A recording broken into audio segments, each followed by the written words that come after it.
people across the world, hold your head up high. God's not forgotten about you. Our time under God is right now. You dig? Clap your hands if you're ready. Your best days ahead, so get ready.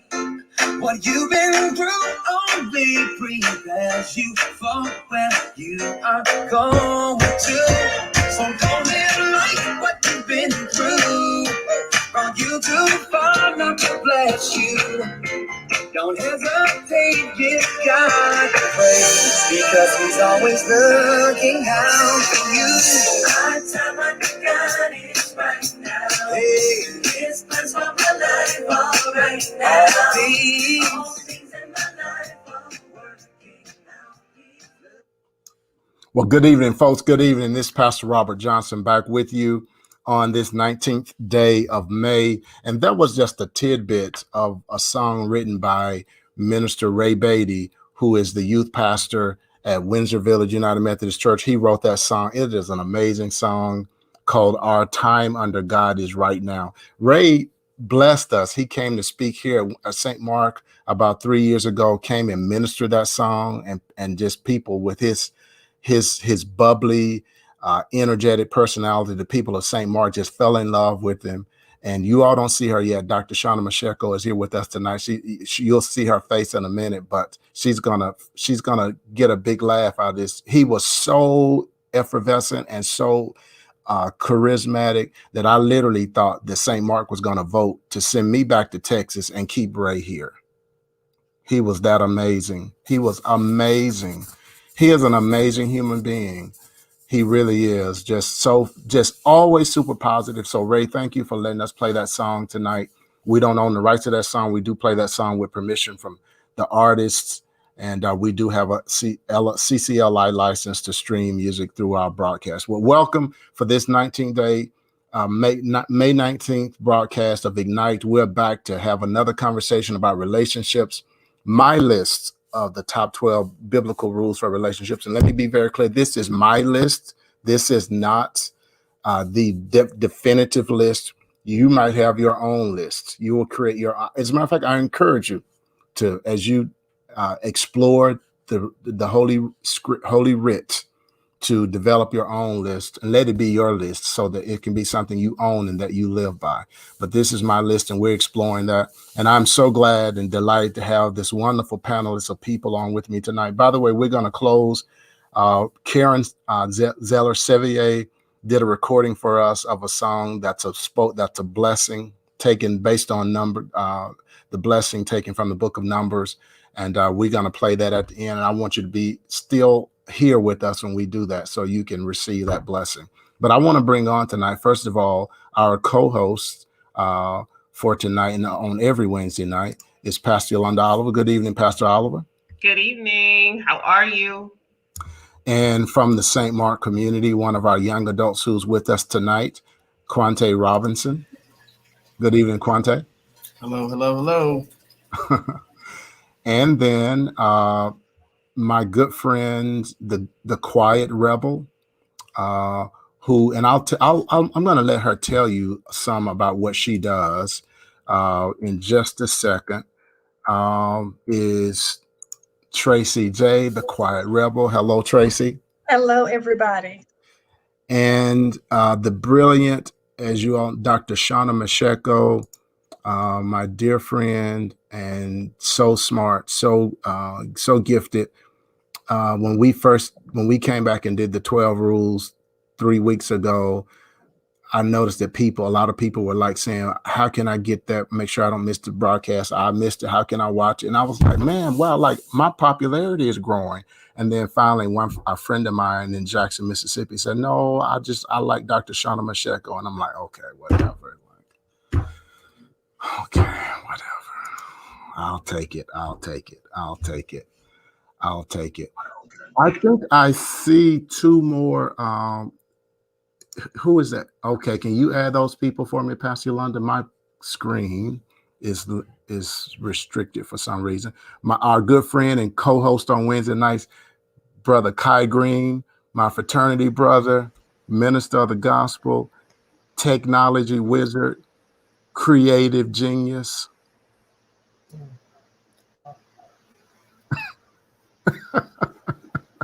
I was over there texting you like I'm backstage. Don't forget about me. I was not going. There was no way I was going to forget about you.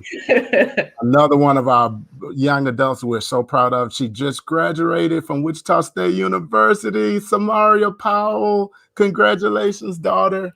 We're They so only proud turned of up you. to about a 3.5. There was turn up, but it wasn't extra turn up. And then we have put Quante back on. What happened to Quante? I hope he's not popping in and out again. Quante, don't pop in and out on us again. And then, of course, our special guest who was on with us for the first time last week, Rabbi Scott Hausman-Weiss from the Shema Kolenu Jewish community in Houston, Texas. And he was with us last Wednesday and was so profound and was such a blessing. Had all of us crying, all of us in tears. We've all been trying to speak Hebrew since last Wednesday. I've altered several of the words that he gave us. They became a whole different word in my vocabulary, in my usage, Kai.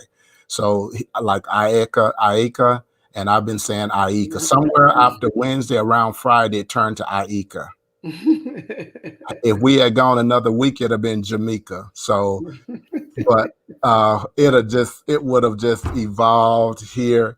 I'm great with the idea and the excitement, but the details, Rabbi, but thank you so much for coming on. We also had a wonderful time on Sunday with Rabbi Scott and Tracy J. We did the 100 Voices and had folks from Houston and folks from Kansas together having a conversation about race. And if you missed that, I'm sure Tracy's going to do more of those. And I want to ask you to prepare for that.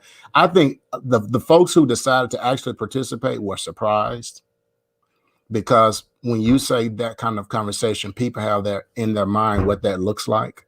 And it's nothing like that, because what Tracy does is provide a safe space for people to share who they are without judgment, without attack.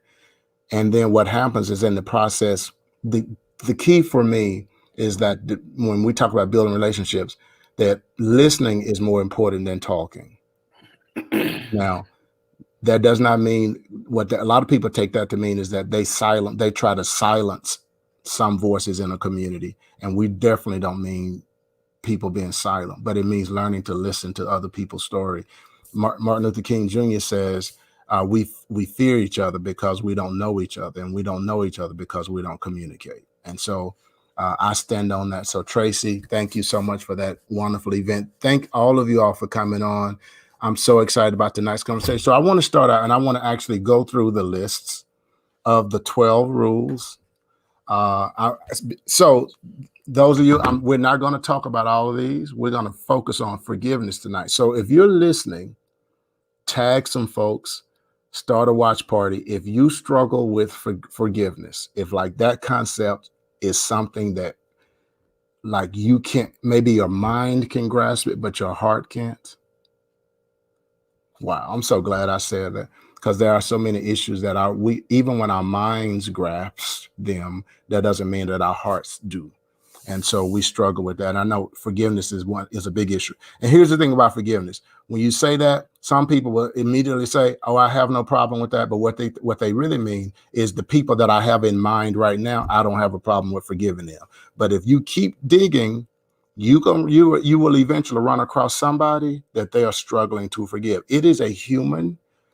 It's what it means to be human, to struggle with forgiveness. I think that's why it's so pivotal in terms of entering into the fullness of the oneness, of what Rabbi Scott might call the oneness, or what we might as Christians refer to as the kingdom, into this connectedness between all things and the divine.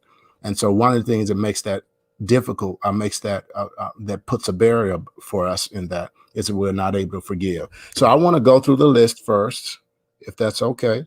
And while I'm doing that, Tracy, will you say a little about what happened on Sunday, and then other possible opportunities that might be coming up for people to engage with you?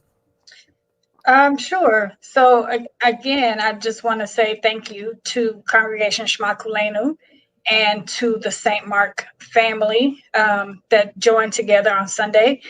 It was a smaller turnout than we hoped. However, I always believe that whomever is supposed to be in the room is who's in the room. And so I believe that the people who were there were the ones who, like early adapters, right? You try something for the first time, and then you can go back and tell everybody else, oh, it was not as bad as I thought it was going to be. The next time they do that, you should do it too, right? So now we've got some people who can testify, who can go back to their communities and say, if you get invited to this thing, you should do it. So we had a good conversation. It's always scripted. Everybody answers the same set of questions. And you have a chance to share your lived experience around the specific topic of race and culture. Well, it was absolutely awesome. And I'd done one of those events with you before as a facilitator and was blown away by the experience. I did want to mention, I wanted to show you all, that's a member of St. Mark, Linda Sims, who participated. And she says it was a good conversation. She enjoyed it.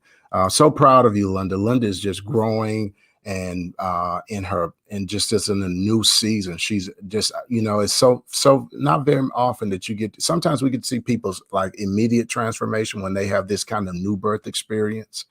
But very seldom do we get to see people actually who've been in the faith for a while that then they start having a new season of growth, and you see the evolution and you see the push forward. And so Linda is doing that. And I want to say that because it has to do with relationships, Linda, because this whole thing with relationships and community, you all know that I'm very big on community. Like in my theological perspective, I'm convinced that community is more important than individuality, that individuality finds meaning in context of community.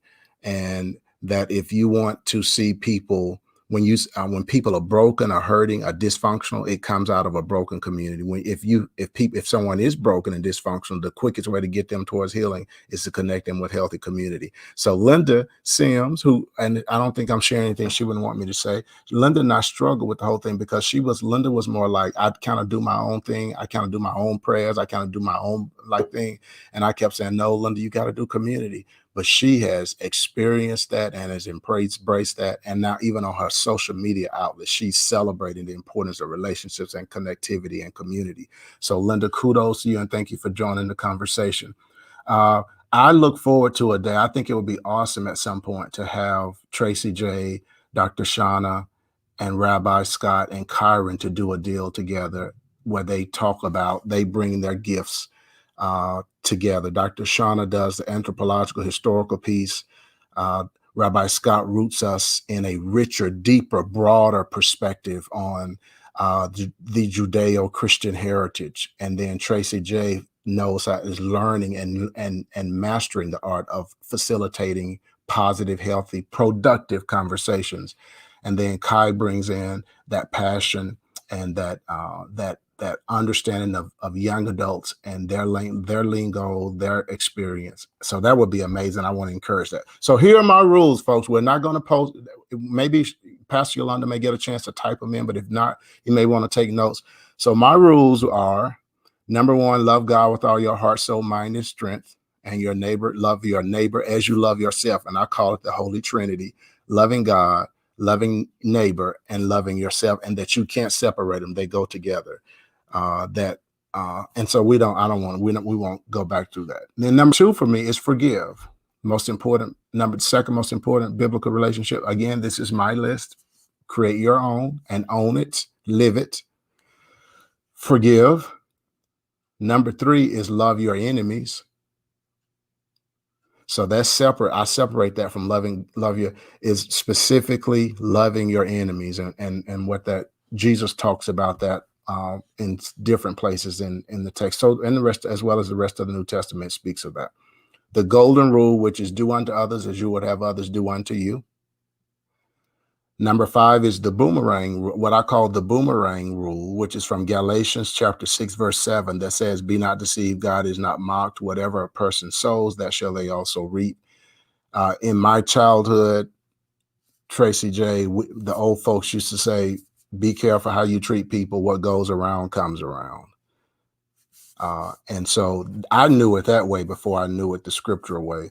The no revenge rule in Romans chapter 12, verses 17 through 21, where Paul says, don't seek revenge. Vengeance is mine, says the Lord. And he goes on to say that if you want to really get revenge on your enemy, do good to those who hate you, and you will heap coals of fire on their head. So I call it the no revenge rule. Number 7, honor the elderly. Exodus chapter 20, verse 12. And with Rabbi Scott here, I'm almost a little hesitant and shy to give commentary on that, because I'm sure that when he comes back to it, it's gonna my interpretation is gonna be very warped.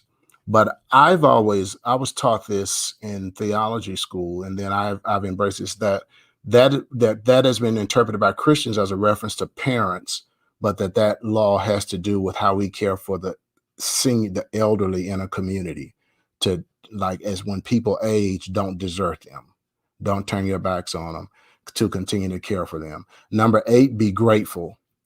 Gratitude is so important in relationships. An ungrateful person is hard to get along with. Now, Rabbi Scott, on Sunday mornings, if I say something and nobody says anything, I don't get any amens. What I do is I say, I wish I had 5 Pentecostals or 5 Baptists, 5. I'm gonna have to start saying, I wish I had 5 Jews who would help me preach this sermon. I wish I had 5 Deltas. I wish I had 5 AKAs who understand. So I got to expand my scope. But be grateful. Somebody stop him, please. Somebody. But be grateful. A grateful person enters relationships in a totally different way than an ungrateful person. An ungrateful person is always talking about what they're missing. They're always talking about what somebody hasn't done for them. They're always talking about something negative somebody's done for them. And so they bring that baggage into new relationships. Grateful people enter relationships. And although they too admit and acknowledge pain, they enter relationships with gratitude. Number 9, be kind. And I've been preaching this with my staff, the importance of kindness. You know, in a world where you can be anything, one quote says, I don't remember who the words come from, in a world where you can be anything, be kind. And it is amazing that it's so hard for people to be kind. People love we're so sharp with our words. We know how to cut people. We know how to side swap people. We know how to make people look bad. We know how to demean people.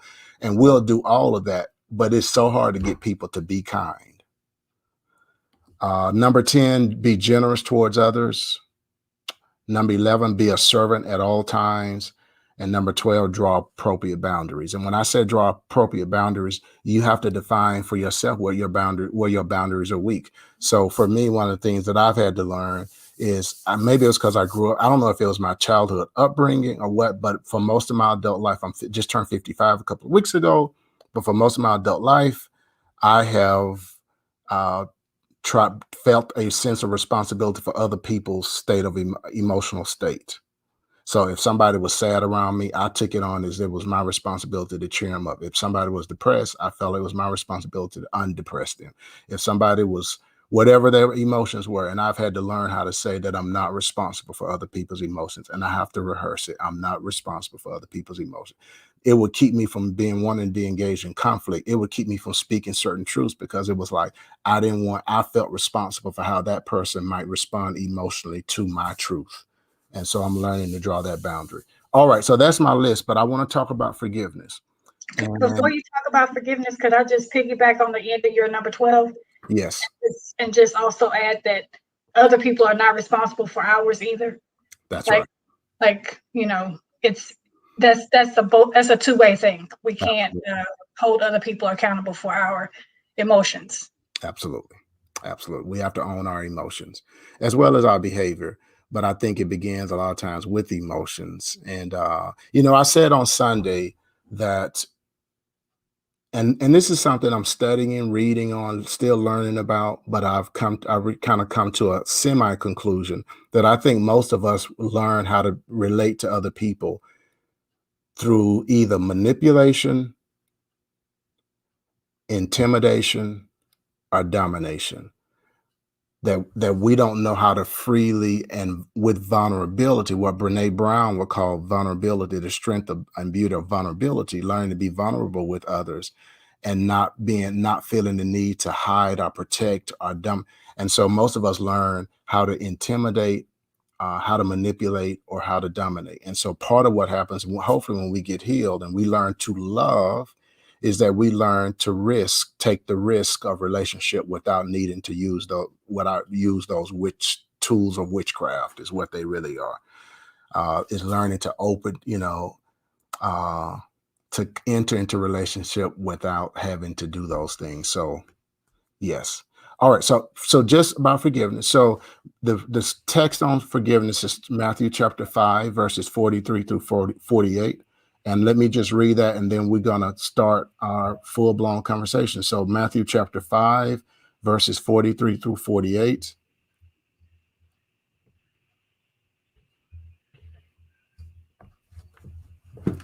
And this is taken from what Christians call the Sermon on the Mount. And this is what it says. This is from the New King James Version. You have heard that it was said, you shall love your neighbor and hate your enemy. But I say to you, love your enemies, bless those who curse you.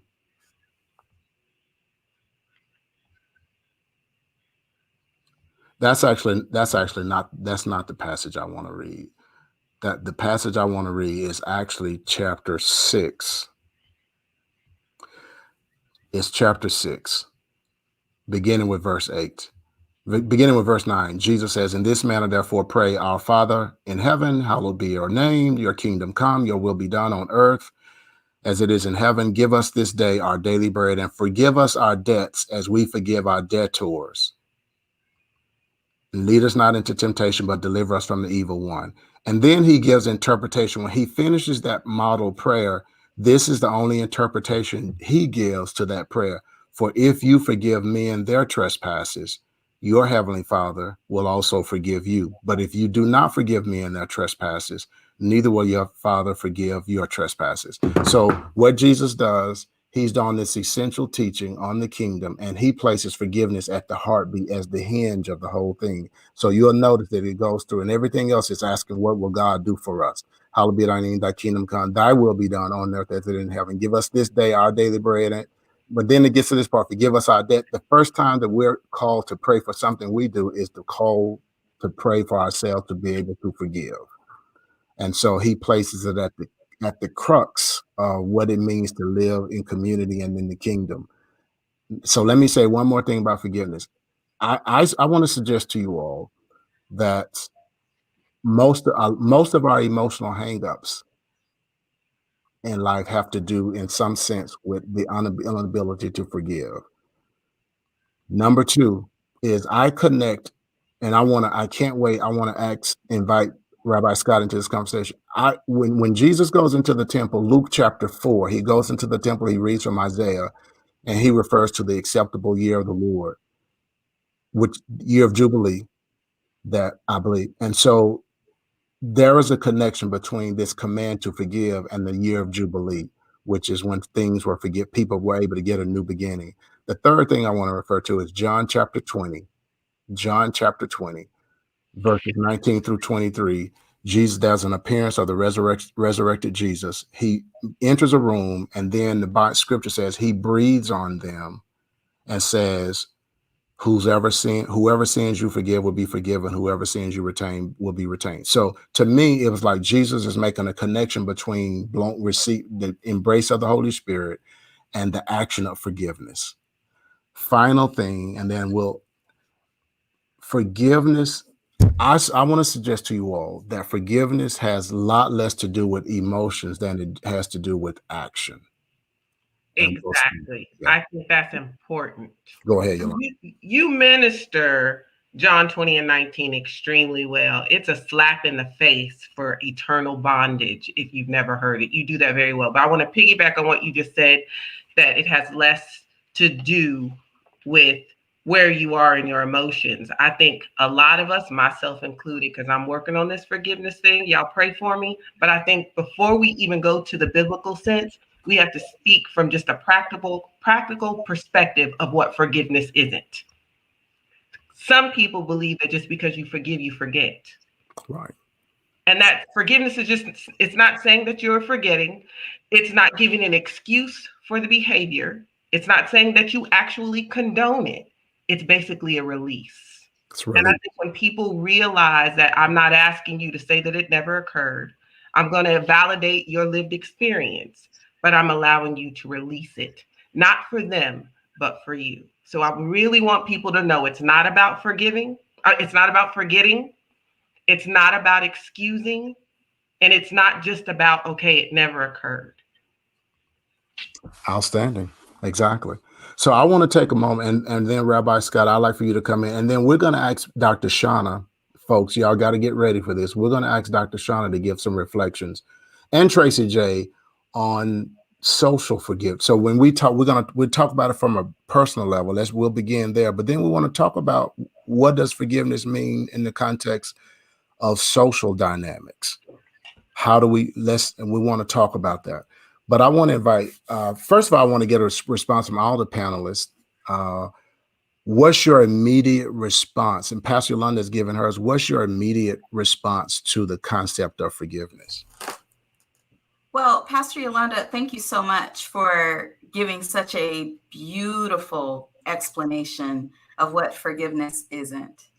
And I think in the kind of work that I do and that people like Tracy J does as well, it's very, very, very important to hold on to that tenet. And what you're explaining is there is so much weight, so much knowledge, and so much information in historical data when it comes to social structures. And so we have to be really careful when we start to talk about what forgiveness means within the context of our specific society. Because our society, there have been so many atrocities that have occurred that those atrocities have affected our society from a macro level. Yeah. And so therefore, because of that, we can't pretend as though these things have not occurred, which is normally the motivation of those who have instigated those issues and perpetuate the problems that we have in our African American communities. It's extremely important for us to be able to have the knowledge we need of what did occur so that we can understand why we're living in the present circumstances we're living in now. Now, what that does not mean is that we live our lives where this is all we think about and we're constantly blaming those who have oppressed African Americans. That's not what it means at all. What it means is that we've acknowledged the fact that on the macro level, our people as African Americans have been horribly oppressed by those who've put themselves in power. And that due to that, it has altered the entire trajectory of the African American life. And so without the acknowledgement of that, you won't be able to truly understand how to create solutions to end those kinds of atrocities that are still occurring. So it's very, very important. And I believe that just in life, period, you have to institute balance. And when it comes to the concepts that are related to our anthropology as African Americans within this particular society, we cannot move forward unless we have a clear understanding of what happened in our past. Once we understand that, and the reason I say that, the reason I point that out is because the motivation is to cover up what occurred. That's right. How can we cover it? How can we ensure that it's somehow diminished? Wow. That the atrocities weren't as bad as they were. And you hear that from those who were oppressed and those who oppressed. You hear it from both sides. It's so difficult to come to grips with the atrocities, these atrocious, barbaric practices that occurred in this country against those with dark skin. But at the same time, it's not like we sit and harbor hatred against anyone, because if you really understand the anthropology, and one of the champions of anthropology, Kevin Shillington. If you know his work, what you'll know is that we are one human family, all deriving from Eastern and Southern Africa. We came from one African woman. And so that is proven anthropological fact. That's not, it has nothing to do with this whole concept of trying to uplift ourselves as Black people. It's anthropological fact that we all derived from an African woman on the continent of Africa. So we come from one space, from one place. We moved, we migrated. Our skins changed due to those migratory patterns and the climate and the diet that we were exposed to once those changes were made in our location. But at the end of the day, we are one human family. So therefore, if you have that in mind, while at the same time you understand the historical information related to American society, then I believe that then you are forgiving at the same time that you are mending. Because the end goal should be, how can we become one human family yet again? That's really the goal. And Rabbi said last week, so beautiful. He said, there is no unity without diversity. Yeah.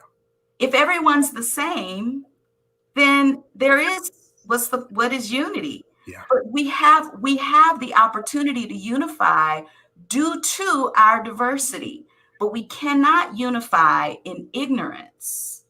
Wow. So therefore, at the end of the day, we have to understand what the history is. We have a responsibility to our fellow humans, to know the history, and then to pull ourselves together into a place of understanding with the balance of our history, but yet at the same time with this idea of true and pure and honest unification.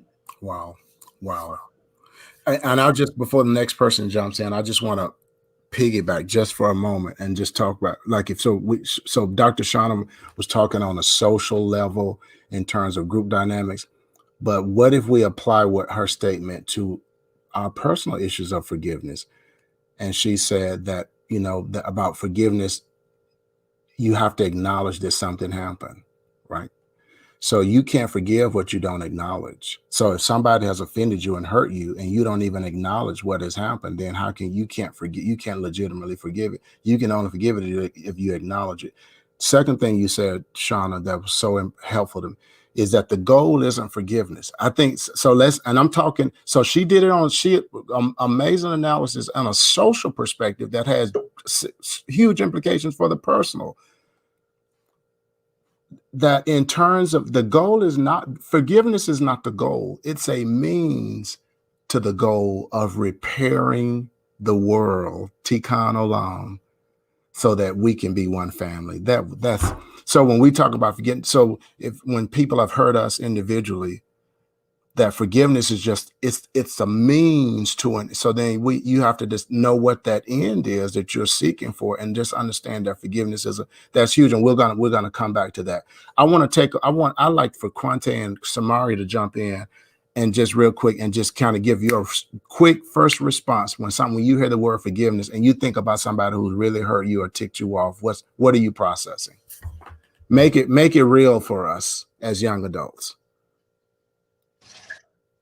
I think about holding on to things. I think about holding on to something so close because I don't want to let it go, because I don't want to move forward. And I think that's just because I don't want to deal with what is. So on a relationship level, I think a lot of times things happen. And so because we're ashamed, or because we're embarrassed, or because we have the egg on our face and we're like, well, we don't want to deal with what we just did to you. I don't want to deal with what I just said. I don't want to deal with the mistake that I just made. So I'm going to pull back. I'm going to hold on to it until you tell me that it's okay for me not to. What that does, that puts the other person in a position to where the power is all there. And you can't allow anybody to have that much power over you when you're just giving it to him. Wow. Power in a dominating sense, just in an emotional weight sense. And that's something that I've done. That's something that I've been guilty of. But when I come to a place where I see what happened, I hear what happened, I understand what happened, and now I say, are we okay? That's when the transgression happens. That's when that humility happens. And we have a responsibility to love, and we love our responsibility. Awesome. Awesome, Quante. Samaria? I agree with the whole thing that you don't necessarily want to forgive people because you want to see the good in that person. So yeah, they might have did this and that to me, but I know that they're a good person. I don't want to deal with that. But I also know that forgiveness is kind of hard to do because whatever was done to you caused you pain. Yeah. So yeah, you can forgive, but you're not going to forget either. So I think that's another thing that comes with it. The not forgetting doesn't assist the forgiveness part of things. As a matter of fact, I think that forgetting can be dangerous. Tracy J and Kai, and then after Tracy J and Kai, Rabbi Scott, if you'll come, and then what I want to do is I'd like for Rabbi Scott to in our what we would call, not Rabbi Scott, but as those of us who are Christians, we'll call our Judeo-Christian heritage, to deepen that in the Jewish understanding of forgiveness. Tracy J and Kai.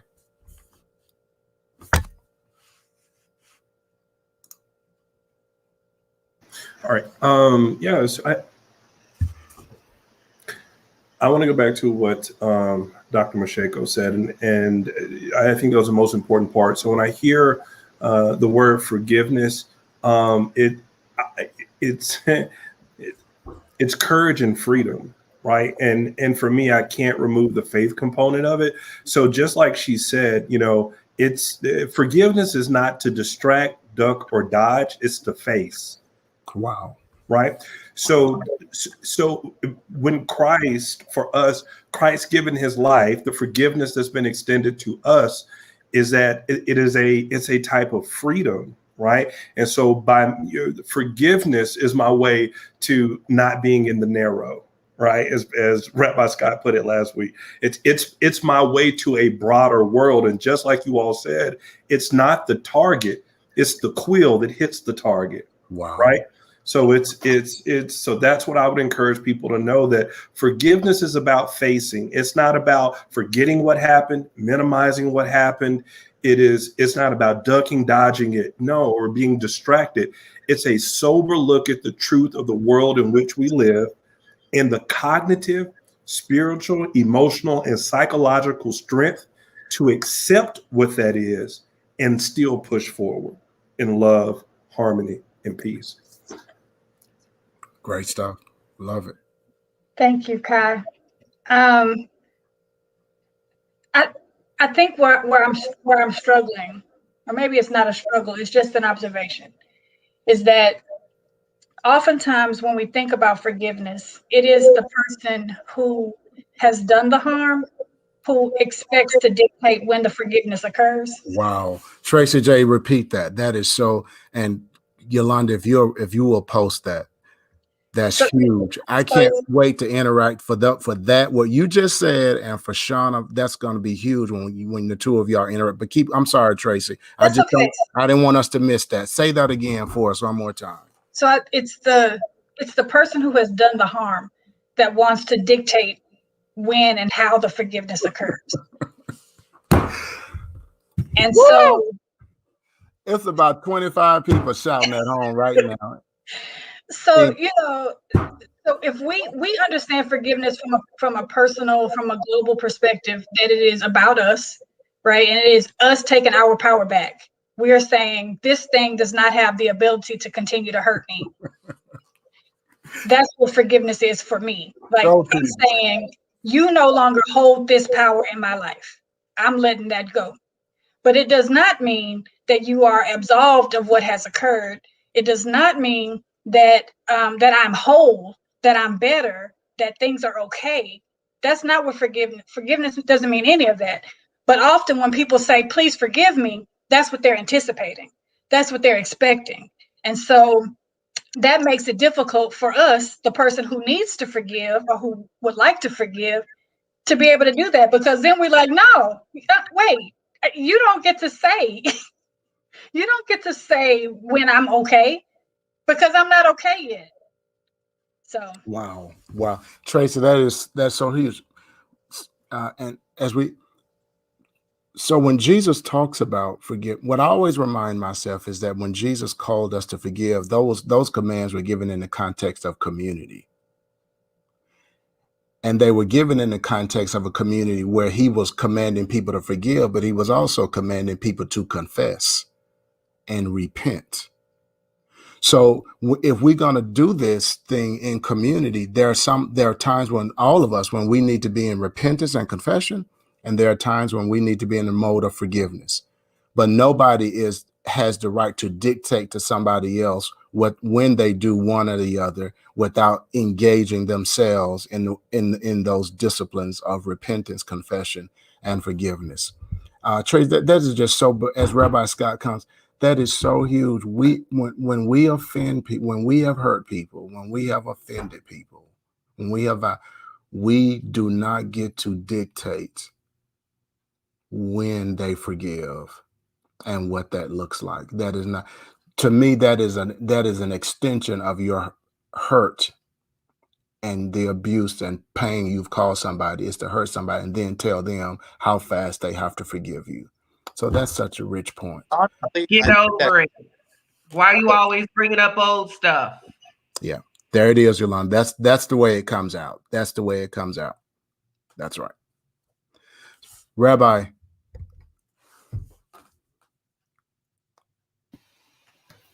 Oh, thank you. I'm not sure that y'all need me tonight. I mean, I think what y'all are sharing is so profound, and it is so important, and keeps me mindful of so much that is truly common between our traditions. When Dr. Shana, you were talking about the process of moving forward and forgiveness, and this first of all, just the idea that there should all of a sudden now be forgiveness. Like, can't the African Americans just get over it by now? I mean, hasn't it been enough?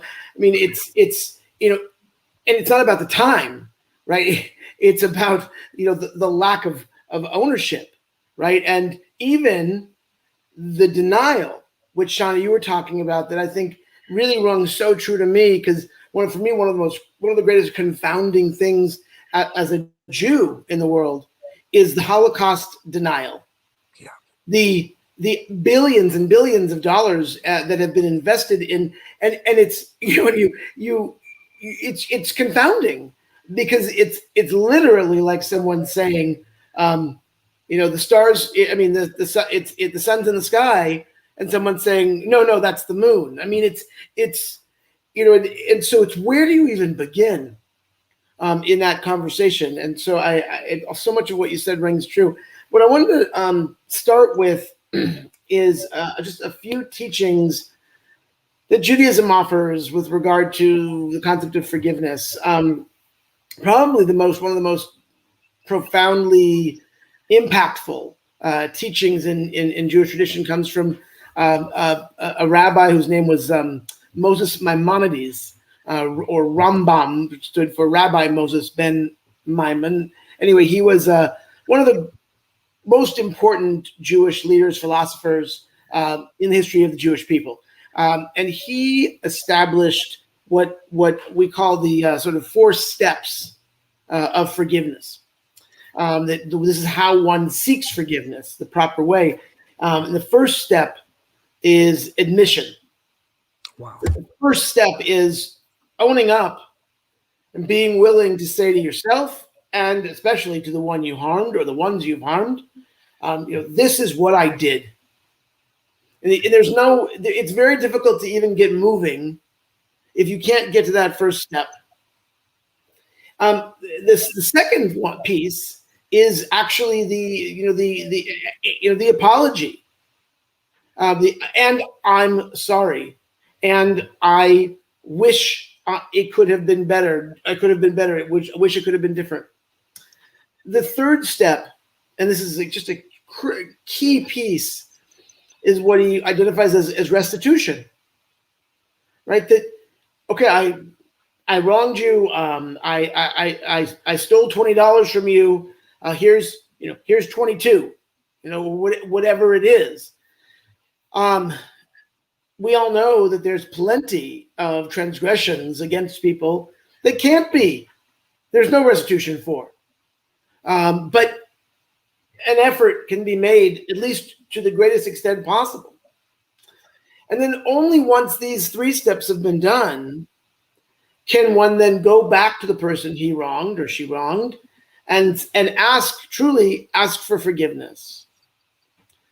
And only once that they've really concluded that, then they can actually make this request. And then I think what's interesting is that the tradition adds this sort of caveat. It says that if a person who transgressed and was wrong did all these things to try to pursue the path of what's called teshuvah, which actually means repentance, if they really did it all, then the person who was wronged, if the person who transgressed asks 3 times, like fully 3 times they try to receive forgiveness, that the tradition teaches that if the person who was wronged refuses to offer forgiveness, then the weight of the sin falls upon his or her shoulders. So there is, and I speak about this not in legal terms, right? This is not law.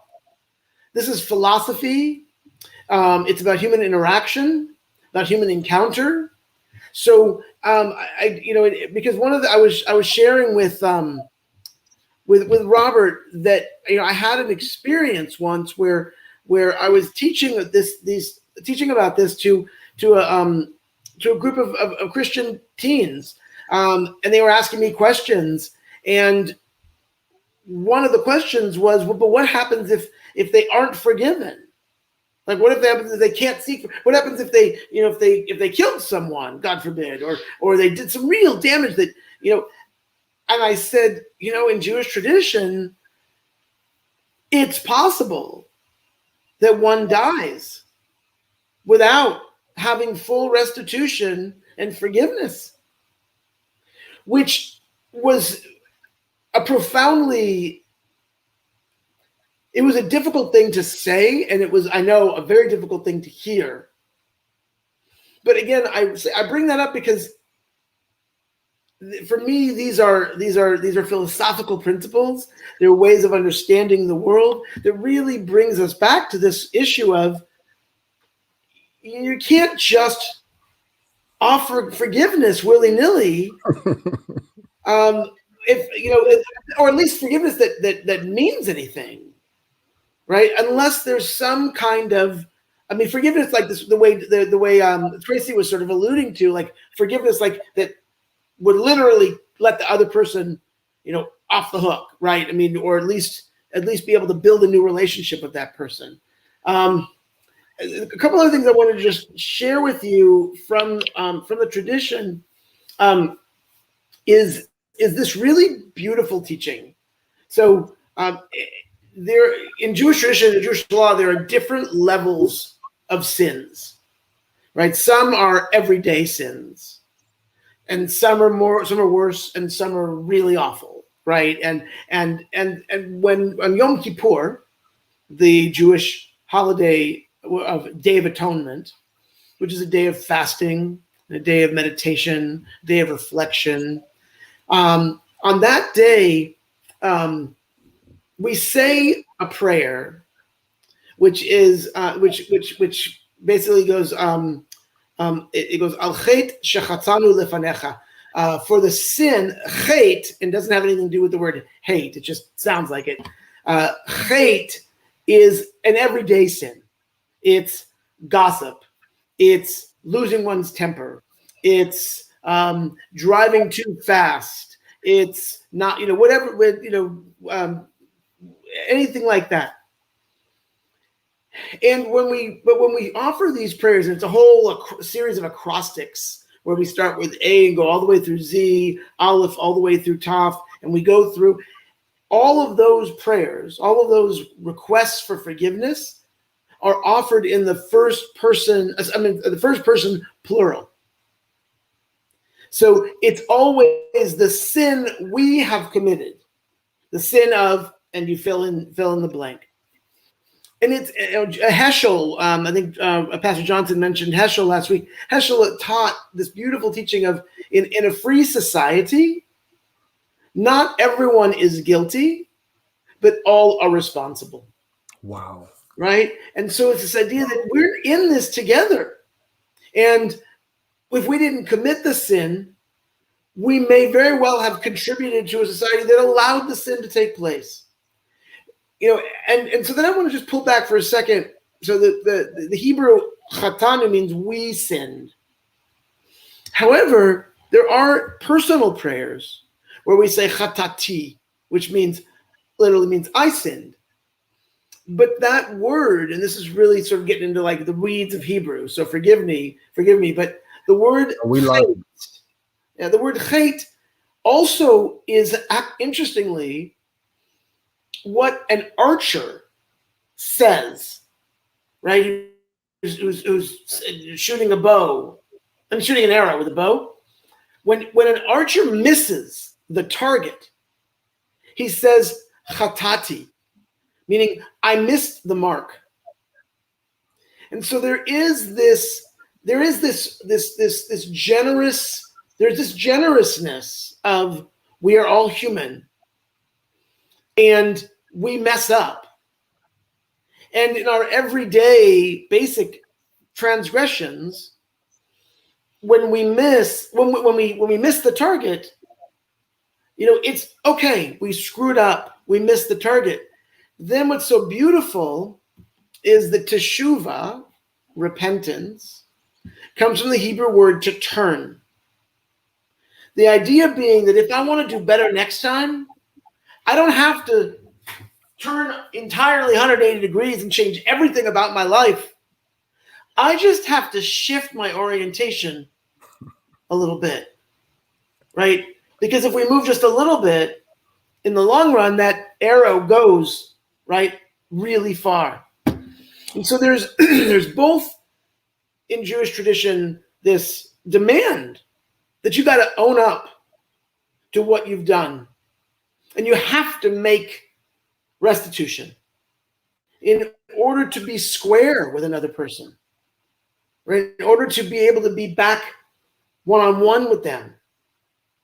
And there's a graciousness that it demands of us, which is, and come on, let's let things go. Especially when they're small things. Especially when there's a bigger picture, right? And so there's this balance back and forth always within Jewish tradition. And you see it in the literature, the liturgy. You see it in our tradition. So anyway, there's so much more I could talk about, but that's what I wanted to initially share with y'all. That's awesome. I want to give you all a chance to give him feedback. The one thing one of the things that was really helpful to me was that he just kind of built upon what we already were. I think we were headed towards a place where we were trying to say that forgiveness, then let's think about it in a communal context, not individual, which I think Kyra and I talk about this, that rugged individualism distorts a lot of theology, good theology, because you're trying to take something that's meant for community and trying to totally understand and interpret it in the context of individuality, and it's not supposed. So this is a good place for us to engage. We need to talk about forgiveness in the context of relationship and community. That is not just what the person who has been offended needs to do, but we sin.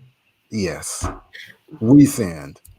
Wow. And so there's a place. Forgiveness has to be understood and interpreted and embraced in the context of community and what role every person plays within that communal conversation. Shana, you want to where he left off. Was that triggering anything for you? Well, for me, what I always think of things, there's my personal life and then there's my work. So I always think of things from a sociocultural standpoint because it always comes back to Shana, your connection is a little broken. Right, check your connection and come back to and jump back in. Okay. As she's clarifying her connection, the picture's a little fuzzy, Shana, and then it's freezing on us. I don't know what's going on. Kai, you want to jump in? Yeah, I have a lot of thoughts. I was in left field there, but I think that one of the thoughts that came up as he was talking about this, I won't say that they're necessarily equal, but this sense of this dual responsibility when we're trying to come together. In the DE&I space, one of the things I say to people a lot when I'm having conversations is that, hey, we got to enter this space. We got to go into this talk with both grace and space, right? Wow. And I always type that in, Yolanda. But the hard part of that, I think about when we talk forgiveness, I always go back to Jesus. I always think about God. And it's so hard for me when I put things in that context to go, okay, God knows everything about me. Anything I could say, anything I could do, how I felt if I wanted to lie. And when I think about the amount of grace that he extends me, right, it's hard for me not to go in these spaces or not to go in those moments and have that. But I think and it might be where Dr. Mashego goes, but I think the hard balance of that still is, again, drawing that line to understand that because I'm willing to give you grace, because I am willing to forgive you, understanding the boundary between still holding people accountable, needing change, but yet being gracious at the same time. And I think that's a hard line for a lot of us. It's a hard line. Dr. Shana, I think she decided to log out and she's going to log back in. Yeah. Absolutely. Tracy J, Pastor Yolanda, and you all want to jump in? Feedback to where we are at this point? Can you comment? I think what he just said kind of reinforces what Sister Linda said. I want to go back and pick up on, she said she can't forgive without God. Did you see that comment? Yes, I did see that. And then I also wanted to highlight what Brother Bruce has said. So we're appreciating your conversation, your communication in the chat. Please keep those comments coming. Yeah. Okay. And I think Shana is clear. Kai, is Shauna's picture clear on your end? It's not. It was. You might just want to get her to say something. It might be fine. Okay. It cleared up a little bit. Okay, Shana, come on, jump in. Okay, how's that now? The sound is broken. Really? Yeah. Okay. Did you check your connections? I did.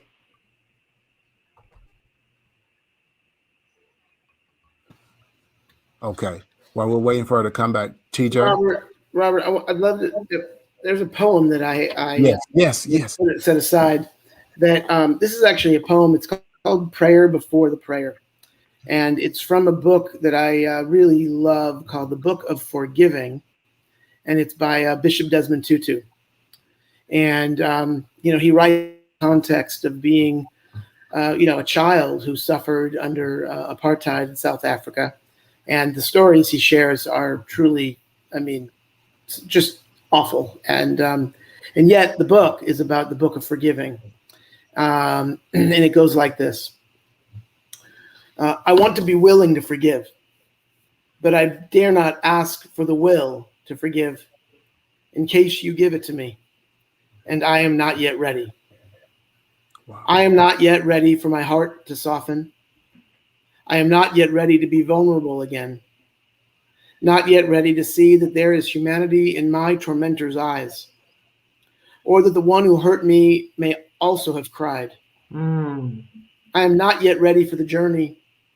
I am not yet interested in the path. I'm at the prayer before the prayer of forgiveness. Grant me the will to want to forgive. Grant it to me, not yet, but soon. Can I even form the words, forgive me? Dare I even look? Do I dare to see the hurt that I have caused? I can glimpse all the shattered pieces of that fragile thing, that soul trying to rise on the broken wings of hope. But only out of the corner of my eye. I'm afraid of it. And if I am afraid to see, how can I not be afraid to say, forgive me? Forgive me. Is there a place where we can meet, you and me? The place in the middle, the no man's land, where we straddle the lines, where you are right and I am right too, and both of us are wrong and wronged. Can we meet there and look for the place where the path begins, the path that ends when we forgive? Wow. Wow. Yeah. Whoa. That That's that relationship piece again. Mm-hmm. The we. Yeah. That the person who's hurt me cries too. It allows, I think real forgiveness has to recognize something which the wronged generally don't want to, or at least our initial reaction, and that is to allow for the humanness of the one who had committed the wrong, the imperfection, the humanness, that we're all, children of God, whether the tormentor recognizes it or not. Right? I mean, for me, the tormentor, the hater, they are suffering. Hurt people hurt people. Yeah, they are suffering from such tremendous pain that, I mean, I'm not excusing it. I'm not saying, well, because they feel this way, I should have to let them hurt me. I mean, people do that. People make that mistake, right? But it's so important that we have to be able to allow for their imperfection in order that we don't remain the victim. Right? I mean, what we want, what it would be better if people could say, if they're in dysfunctional relationships, it's better if they can say, I can't fix this, right? But I'm also not going to stay and be tormented. Wow. we like Shana, did you hear any of that poem that Rabbi Scott read? Were you able to hear any of it? I wasn't able to hear it. If we can get a copy of it, we'll post it on our Facebook page. I'll post it on my Facebook page so folks can get it. I love the poem. I think Q had something he wanted to share. Yes, Q. Yes. Thank you, TJ. So I think what happens is this. What that poem reveals to me is what we like to do is we like to strip the other person of their humanity to give ourselves. Wow. Us feel like what we felt and what we're going through is, I don't want to say more, but as if the other person doesn't have an issue or doesn't have a type of constraint themselves. So we want to rob their humanity, rob their of improvement, rob their sense of vulnerability to give ourselves more, to make ourselves feel better. So I think it's not only like self-righteous, it's self-serving. Mm-hmm. Yeah. Wow. And that poem reveals that we cannot try to take humanity from the other person and give it to make ourselves feel better. Wow.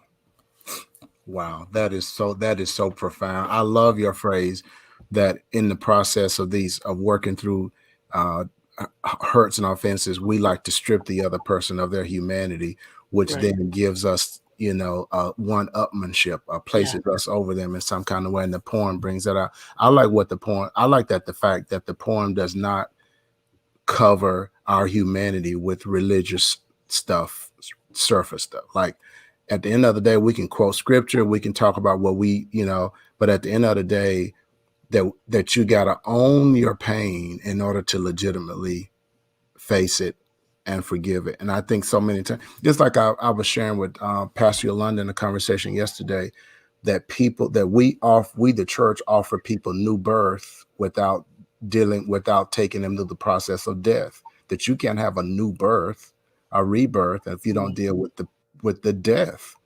And that not only, and the Yolanda said, not only do we not deal with the death, we condemn it.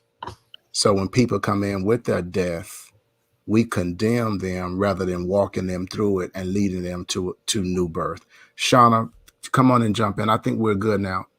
Your pictures is still, but come on, we want to just jump in.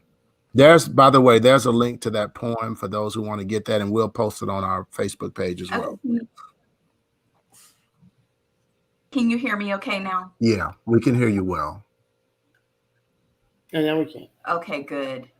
So one of the things that I think about is the concept of Juneteenth.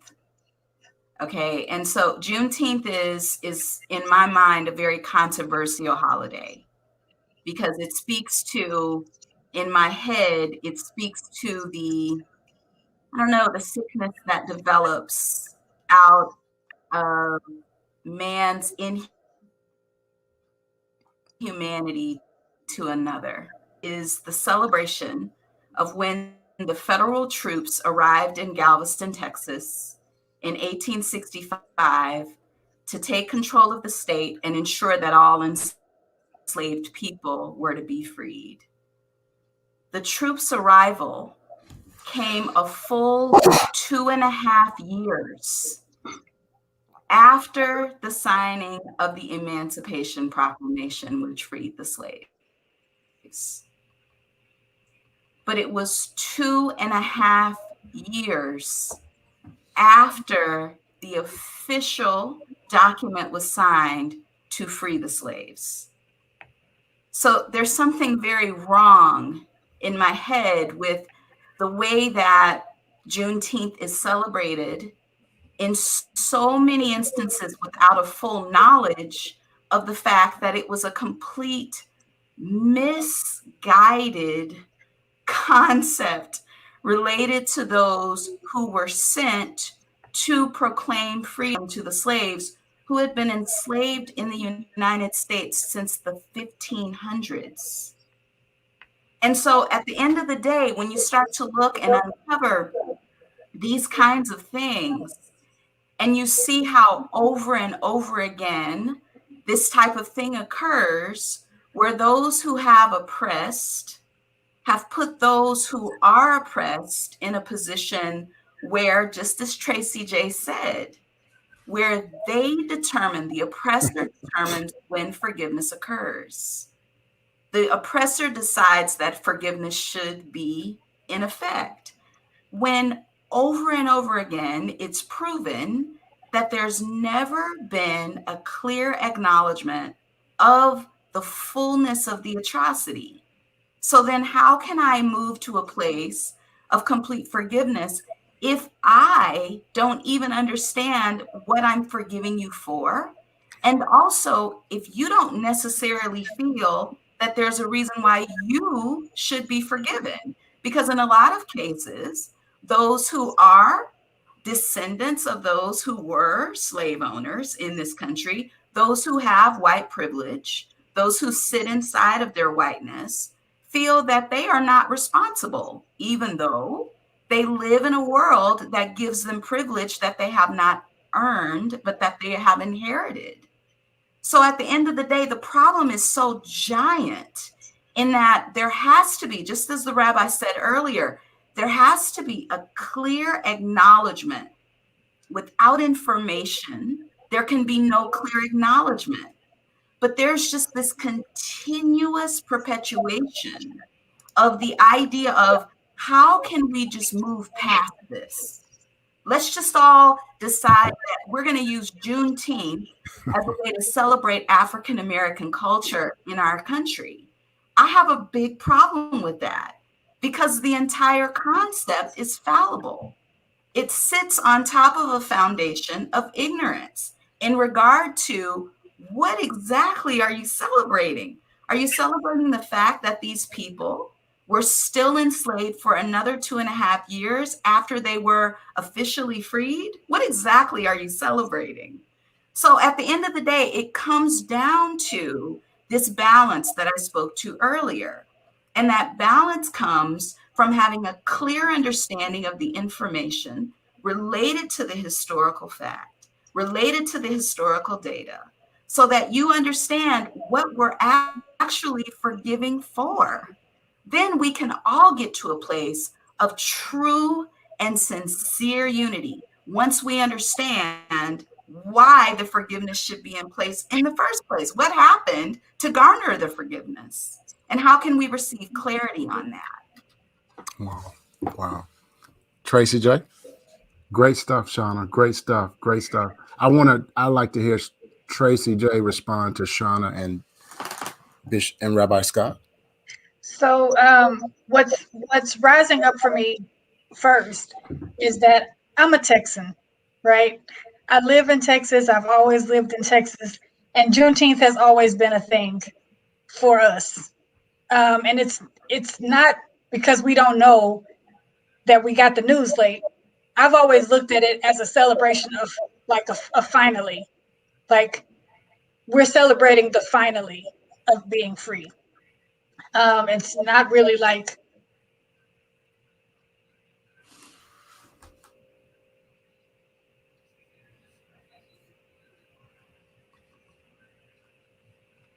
I think she's frozen. Is it just on my end? It's on my end Well, too. she says. Okay.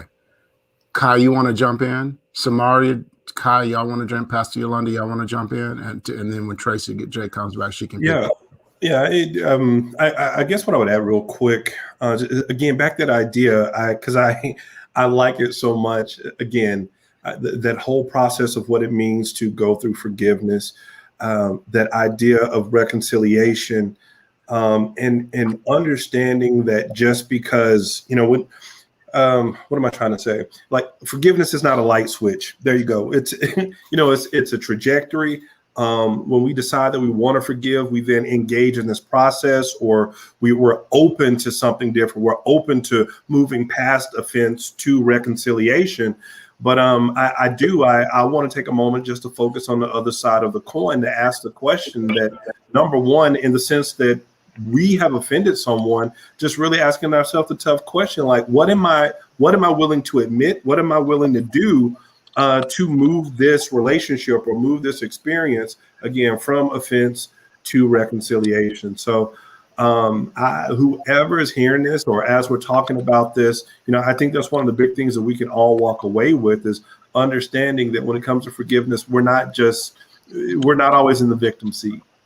Sometimes you're in the aggressor seat, and we have to own up to our responsibilities and know that, working towards reconciliation is actually work, and that we don't get to dictate it. So I think that's going to be one of the biggest things I really walk away from this conversation with. Pastor Yolanda, you want to jump in, and we'll come back to Tracy J. I think I've just, from a personal perspective, one of the hardest things that I've had to learn is that I cannot admit me. Is that me? Go for it. I can't permanently vilify a person, no matter how much my heart wants to. And getting past realizing that hurting people hurt people, that there's probably something that has been done to them that allowed them to believe that what they're doing to me is acceptable. So I have a choice, either to comply and allow that hurt to continue, or I can allow the buck to stop here.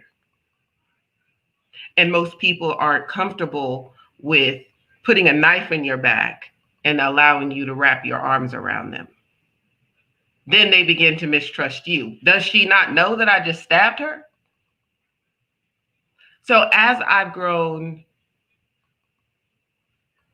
am growing, let me say that, because it's a process, just like Kai said, it's not a light switch that just turns on.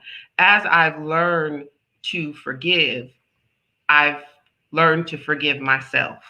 And that in total release allows me to walk in a way with most people, not all people, because there's some folk that I'm still praying about, praying for God to allow me to get to that point with. But the release allows me a freedom that I'd never experienced before.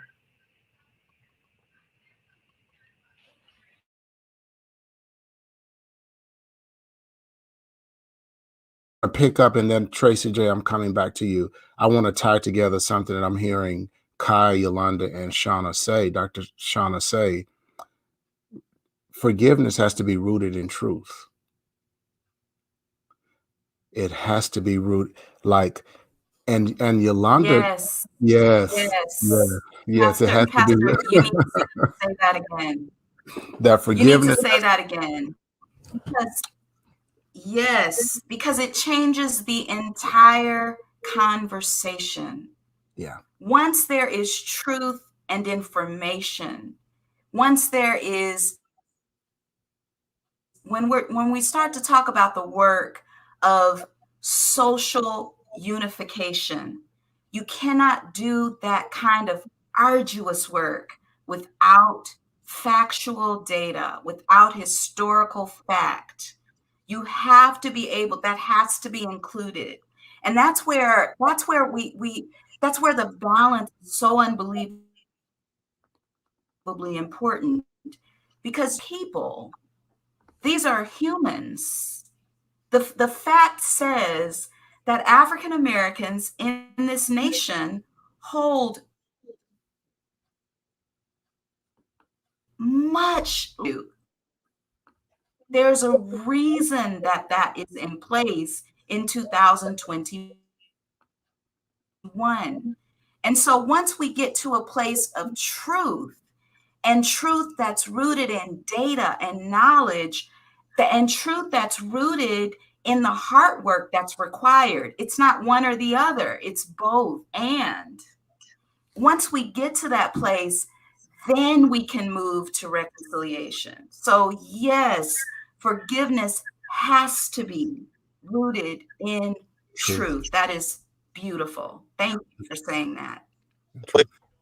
Which takes us back to community. Tracy J, jump in. Quante, go ahead. Quante, let me come back to you. Let me come back to Tracy J, and then I'm coming back to you.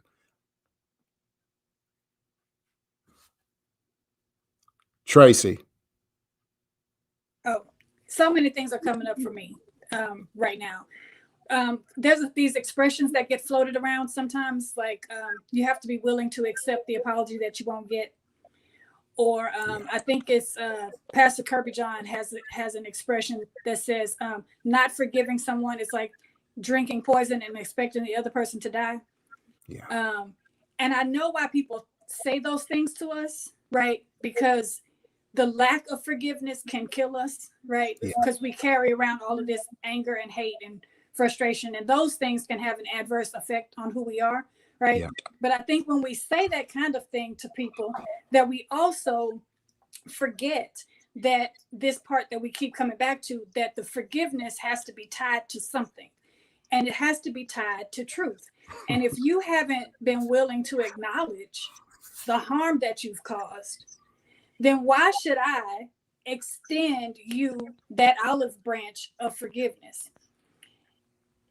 Sure, I can within myself say, you know what, I'm not going to carry that around. I'm not going to allow that to affect my spirit or my happiness. I'm going to still seek joy. At the same time, though, you need to be held accountable for this thing that you brought into my life.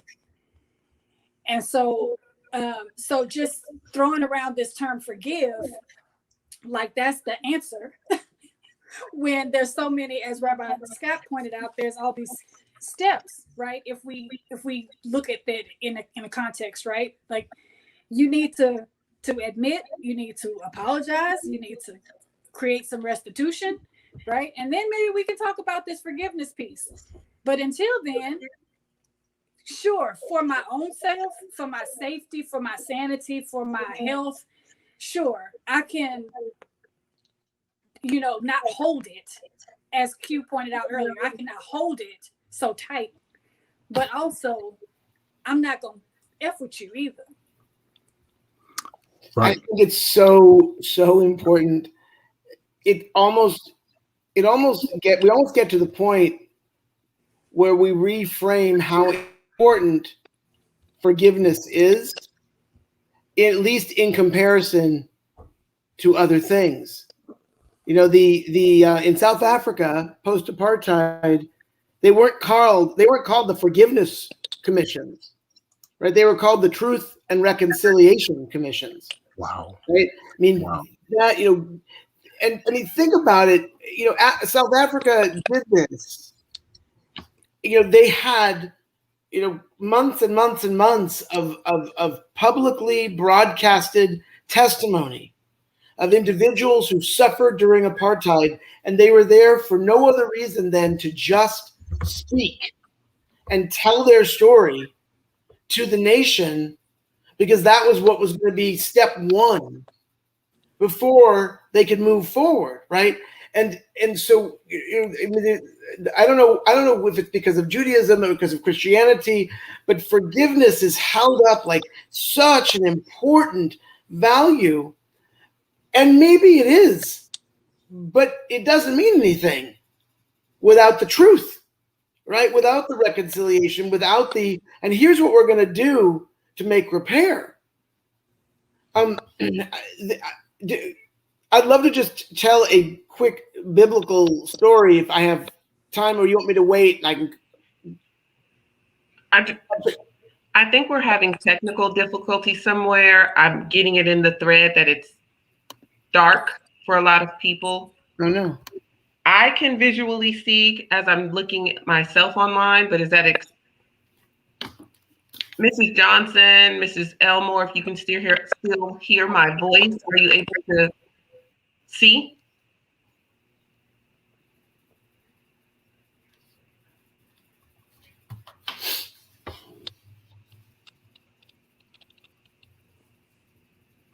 Pastor Johnson, I still see on my side. It may.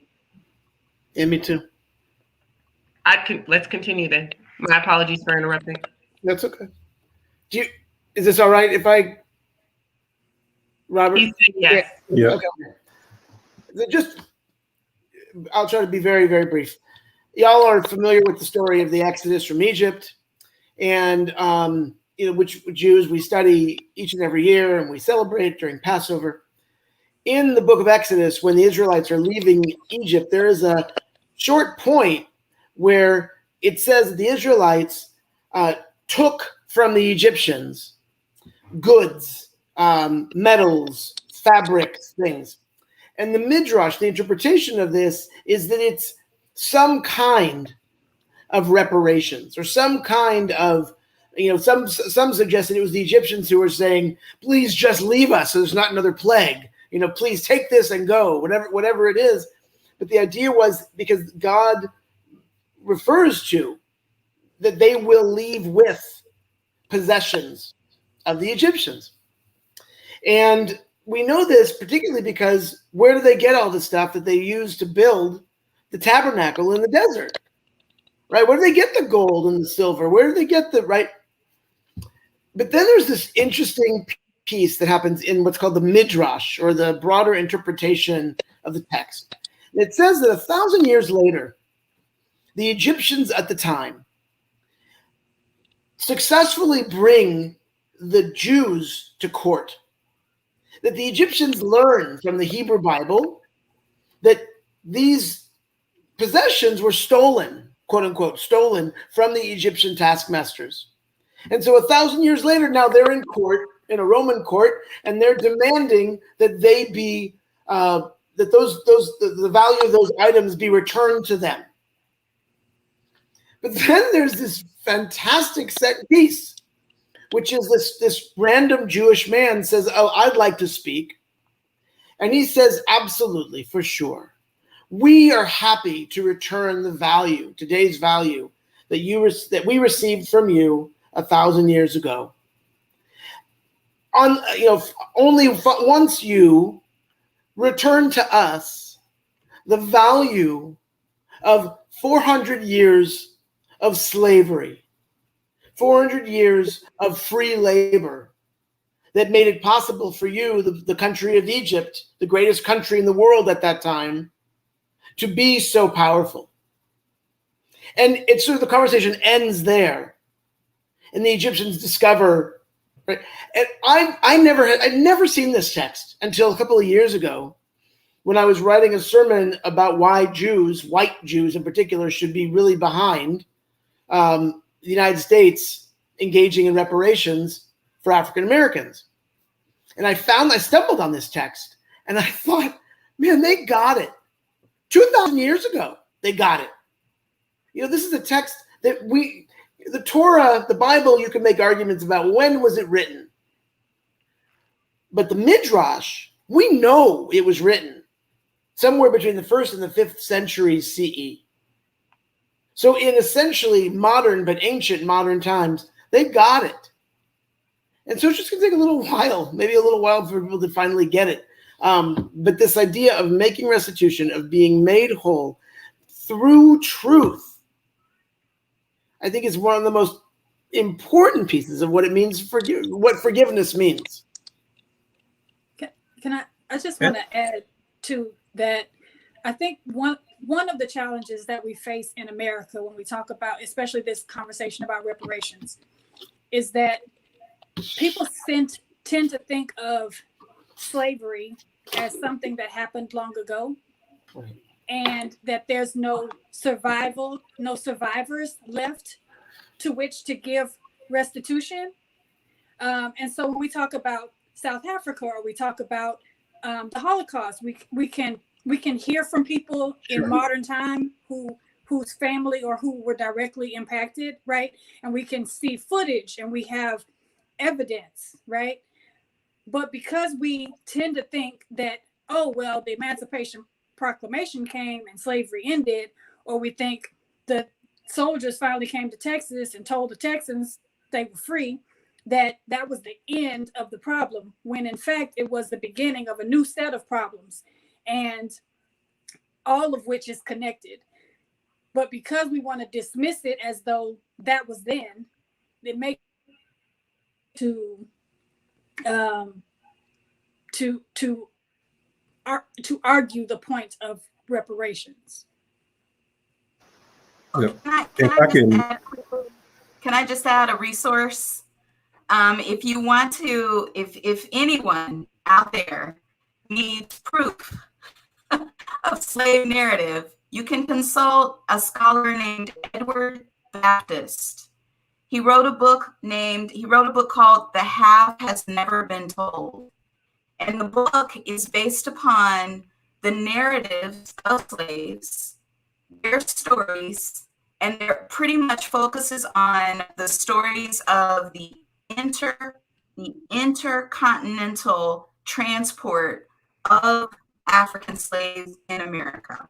For example, he chronicles slaves moving from the south of the United States to Maryland, to the Maryland area. Give me those kinds of source, and their actual narratives. Can you give me the resource one more time? Sure. The Half Has Never Been Told by Edward Baptist. And if you need further proof of slave narratives, you can consult the Library of Congress.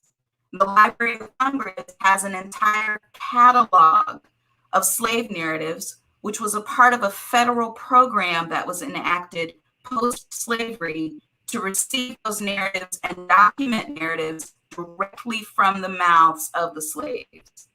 And I also wanted to add, Rabbi, my husband is South African. My husband is from Johannesburg, and we spend lots of time there. And one of the things, just like you're saying, one of the things that's so different between what we are now living in America and what they are living in South Africa. South Africa, because of the reparative work that Mandela did. And Tracy, the quote that you quoted earlier is actually from Mandela. The idea of you drinking, unforgiveness is like you drinking the poison and expecting the other person to die. That's a Nelson Mandela quote. And the thing was, because those kinds of quotes came out of him, because the work he was doing was reparative work. It was reconciliation. It was the idea of we're going to reconcile this through truth and knowledge and acknowledgement. And that's the reason now when you go to South Africa, that's the reason why now when you go there, you feel unity. There is intense diversity. And I don't know if a lot of people know this, but South Africa has a giant Indian population from India, giant Indian population. But there's this unity that dwells and lives there because of the reparative work they did, because of the reconciliation process that Mandela insisted upon that they go through.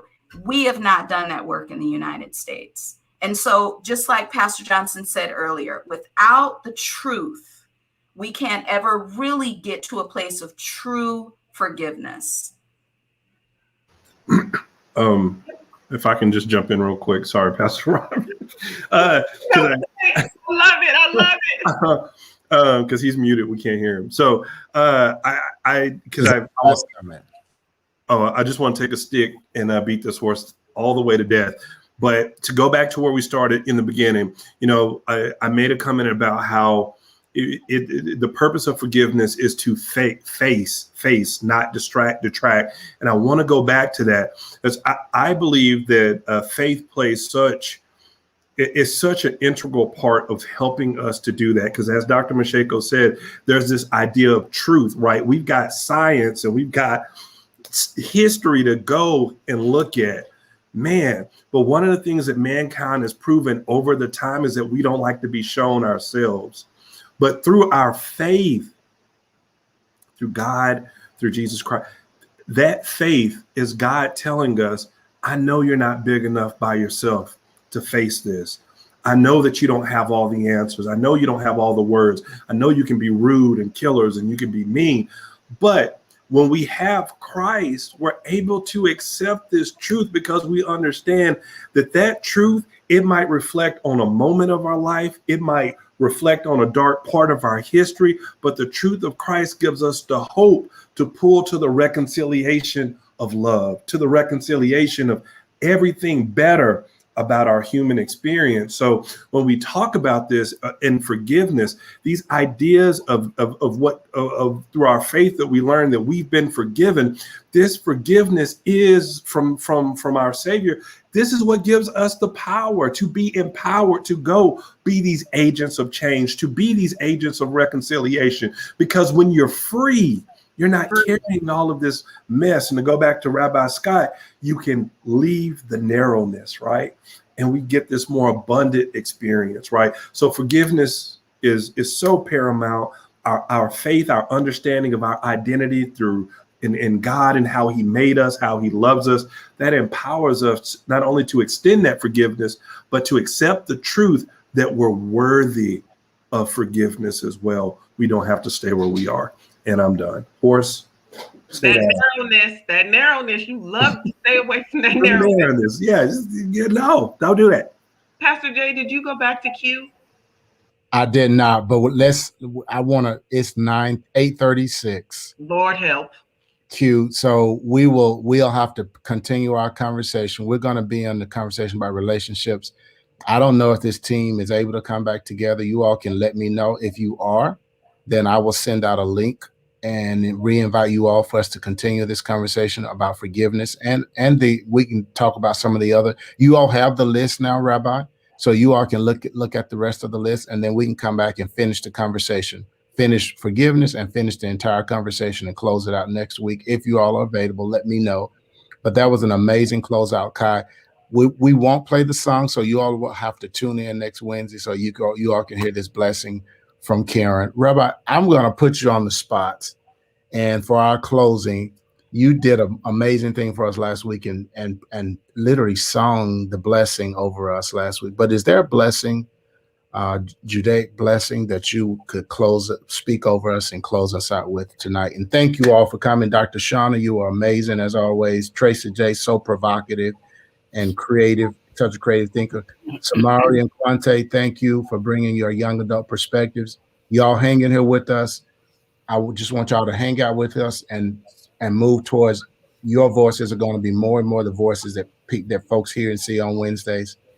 And Kai and Yolanda, thank you all for being wonderful co-hosts as always. Rabbi? I think that I would share with y'all just a couple of phrases that I think speak exactly to this moment.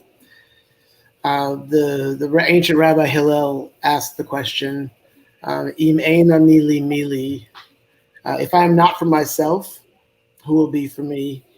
Wow. And then he said, "Uchshe'ani la'atzmi ma'ani," if I am only for myself, what am I? And then the ematai, and if not now, when? Right? If I'm not for myself, who will be for me? If I'm only for myself, what am I? And if not now, when? And then this is tied into a phrase from the Seder, which says that in each generation, every person, every human being must see himself or herself or their self as if they came forth out of the land of Egypt, out of the straits of Mitzrayim, out of the narrowness. So it is a constant reminder that forgiveness is what we have to pursue because we are just as imperfect as everyone else with whom we live. Wow. And so we have to make room for that forgiveness, imperfection, and at the same time asking ourselves, how do we keep ourselves focused and moving in the direction that we wish to? So great close. Thank you guys once again. Pleasure to be here. Great. Thank you all so much. Those of you that are still on, we so apologize for the technical difficulties. We'll get those worked out so that we will have a smooth, peaceful broadcast next Wednesday. God bless you all. Go Lakers. Good night.